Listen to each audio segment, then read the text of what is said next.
triplet of evil that is often in our country. And those evils are poverty and racism and militarism.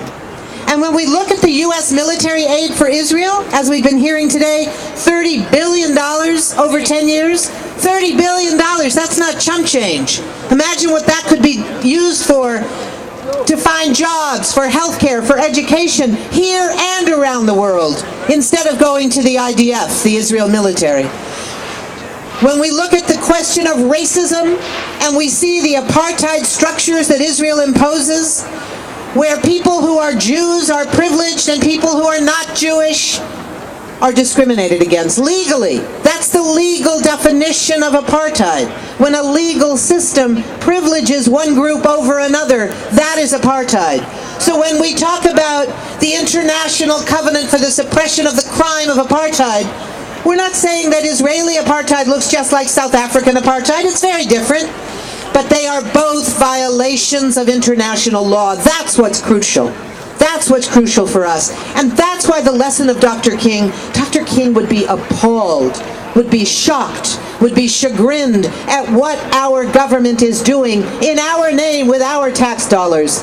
But as we stand here today and say, not in our name, we know that it is without our consent. So that when we talk about U.S. military aid to Israel, that is what enables those violations.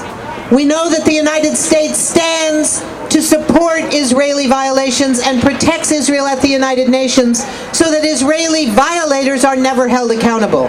And yet we go to war in Afghanistan or Iraq and demand immunity from our direct violations. These are our indirect violations.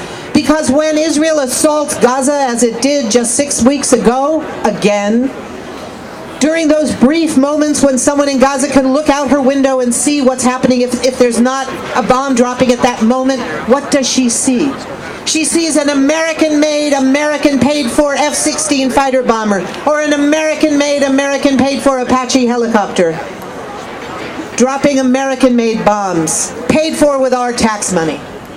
Everybody in this park today is part of that process, because some of us are citizens and we vote, some of us are not citizens and we cannot vote, but we all pay taxes, and it's our tax money that is going to enable these crimes to take place around the world. And at this moment what we speak to is the crimes being conducted by Israel against the Palestinians, the denial of human rights, the denial of equality, the denial of international law. And what we need, what we are demanding of President Obama as he go forward on this Martin Luther King weekend, he chose to go forward on that day.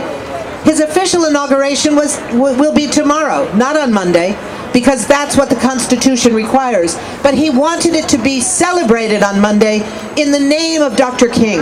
And it's up to us to say, yes, go forward in the name of Dr. King, and that has to include all that Dr. King stood for: ending racism, ending militarism, ending poverty.